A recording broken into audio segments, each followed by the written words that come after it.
Can a story hold up without a good villain? Without a compelling antagonistic force, human or otherwise? And if not, what's the point of that villain in the first place? What's the point of a villain who doesn't compel?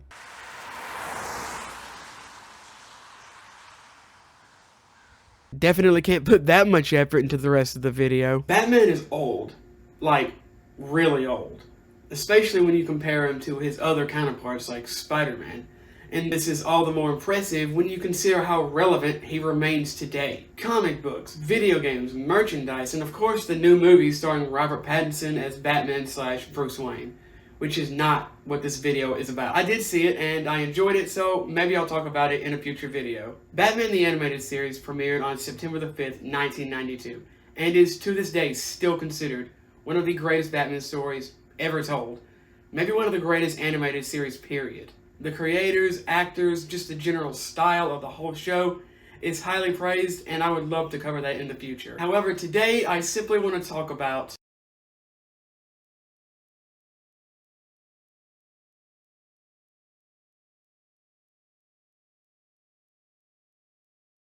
Batman is, as I said, still incredibly popular, only being surpassed by a handful of other properties. One of the reasons for this is, of course, the gallery of villains that he comes with. It's a package deal. You get one bat, you get the other. But of course, not all characters are created equal. For every Joker, you have a Condiment King. And for every Riddler, you have, well, first airing on September the 7th, 1992. Heart of Ice was and is still considered one of the best episodes in the entire show, which is obviously saying something considering the lasting impact the animated series has had. The episode focuses on Batman, obviously, tracking down what seems to be a disgruntled employee, stealing equipment from his former employer. A scientist whose wife has some sort of fatal unnamed disease puts her in a suspended animation so her condition won't worsen, while a cure is hopefully discovered. While all this is happening, the head of the company comes to Victor to shut down his project, and an accident happens.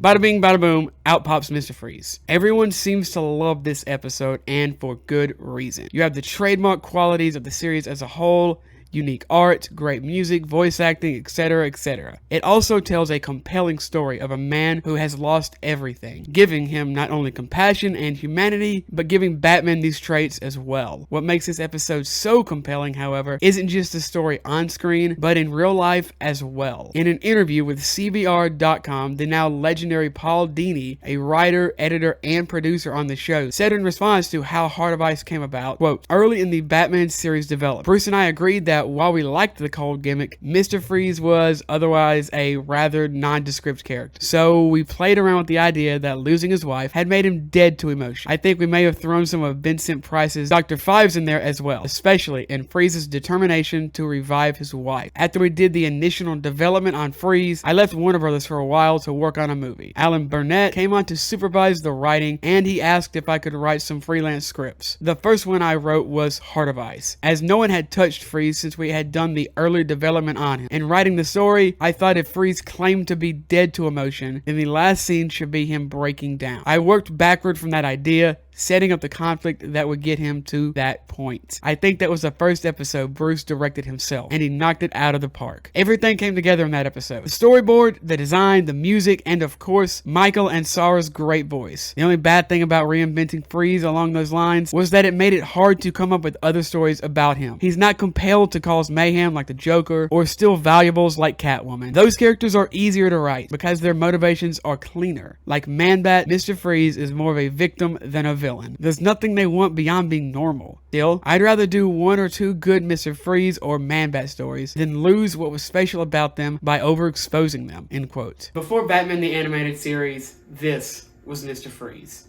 He was a goofy, unimportant villain with an interesting power set. He didn't even go by Mr. Freeze until the 1960s TV show, before he was called Mr. Zero, and he was played by 3 different actors. That's how important this character was before this rewrite. They changed his name, and he was played by 3 different actors on the same show. This is why Batman the Animated Series is so good and so well regarded. How many people would touch a character like Mr. Freeze? He's not exactly Thanos or Joker. And how many out of the people who would touch him be so successful with it. He isn't some bumbling idiot that leaves you why and how he ends up using this technology, like in the movie. But he also has compassion and humanity to him. He obviously cares for his wife, and there are even times he could have killed Batman, where he chooses not to. This is also, somewhat surprisingly, echoed in his required gaggle of goons, who seem genuinely concerned when one of their own is injured by Freeze's ice gun. His response?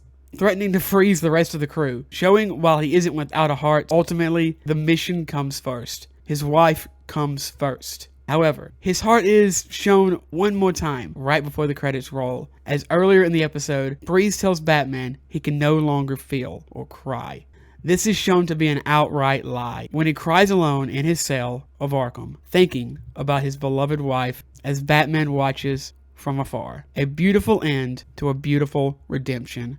A Red Dead Redemption. Of course, be completely ruined only 5 years later in Batman and Robin, but that's another video. Although, I will say, Mr. Freeze was not without his ice funds in this episode. Only 4 episodes in, and this show has held up almost perfectly to my memories. Although I will say, nostalgia is a double-edged sword. It can fill you with warm feelings of a time long since past. On the other hand, many times when you go back and try to relive those memories, you're let down and can end up losing part of what made them so special. Let's just say that the Three Ninjas movies were better in my head. It had been a very long time since I watched this show, and I remember loving it, but I remember a lot of things. I remember loving Three Ninjas. Fortunately, so far so good. The atmosphere, art, music, characters, blah blah blah, they all work great together. The characters feel human and not like caricatures. You can tell the creators really cared about what they were writing. But I just started, so we'll see. Well, that's it. Another video done and another awkward outro to film.